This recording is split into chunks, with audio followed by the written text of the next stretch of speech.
શું કહેવામાં આવ્યું છે કે હંમેશા સત્યનો જ વિજય છે. સત્ય છે ને સાહેબ, એ શાશ્વત છે. કેવું છે? શાશ્વત છે. જ્યાં સુધી આપણે રહેશું ત્યાં સુધી એ સત્યનું અસ્તિત્વ રહેશે, અને ખોટું છે ને નશ્વર છે. આજે નહીં તો કાલે ખબર તો પડે જ. પછી એ જરૂરી નથી કોઈક વખત કોઈકનું સારું થતું હોય ને જૂઠું બોલવું પડે તો બોલાય, પણ ક્યારે? કોઈક વખત. પણ આપણે કોઈક વાર જ સાચું બોલીએ છીએ. હા, આપણી ઘરે કોઈ મહેમાન આવે ને, ફોન કરે કે બાપુજી છે ઘરે, પપ્પા છે, તો એના બાપેના દીકરાને ઈકોડે જ રાખ્યું હોય. મહેમાનનો ફોન આવે ને કહી દેજે બાપુજી નથી, પપ્પા નથી. ઓલો કે નથી, ઓલો બાપ ઘરમાં અંદર પાણીપુરી ખાતો. આવું થાય છે. આપણે હસી રહ્યા છીએ, પણ આવું આપણે આજુબાજુ જોઈ રહ્યા છે. હવે વિચાર કરો કે તમે નાનપણથી જ પોતાના બાળકને જૂઠું બોલતા શીખવાડો, પછી તમે એને પૂછો બેટા તું ક્યાં છો, ઈ કે કોલેજમાં નહીં, પણ એ ફિલ્મ જોતો હોય.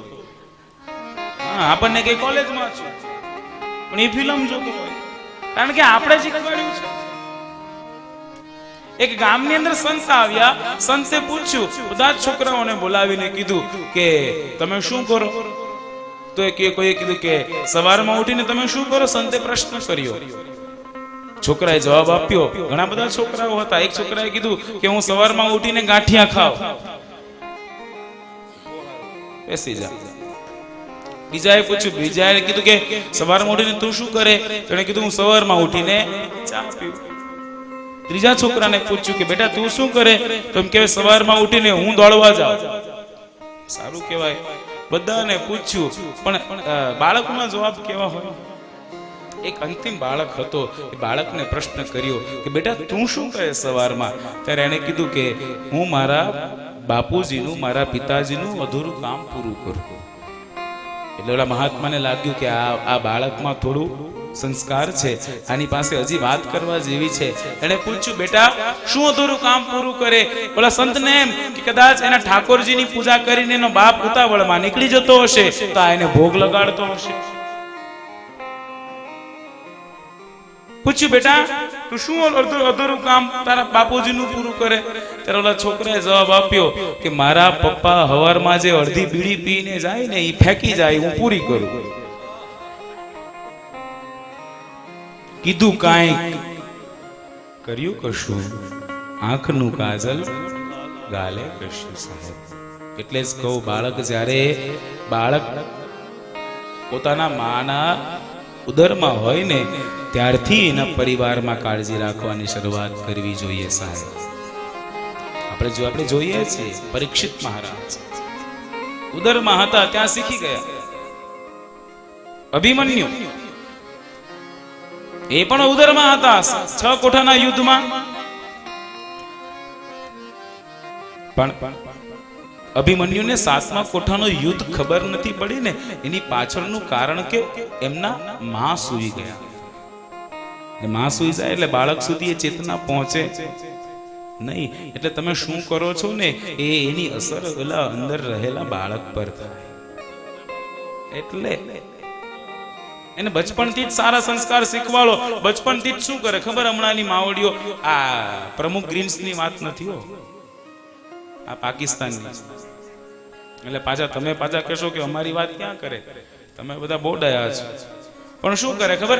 હમણાંથી જ છોકરાને કે બેટા સુઈ જા, સુઈ જા, સુઈ જા. ન સુવે ને તો શું કે ખબર? જો બાવા આવે. બચપનથી એને બાવાથી બીવડાવે, પછી કુંભમાં જાય ખરો.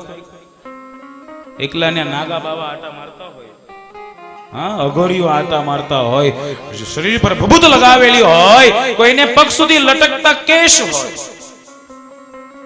એની આંખ લાલ કંબોળ હોય, જોઈએ તો ડરી જવાય ને ન્યા જવા માટે કે જાય ખરા? બચપનથી જ ખોટું અને બીવડાવવાની શરૂઆત આપણે કરી.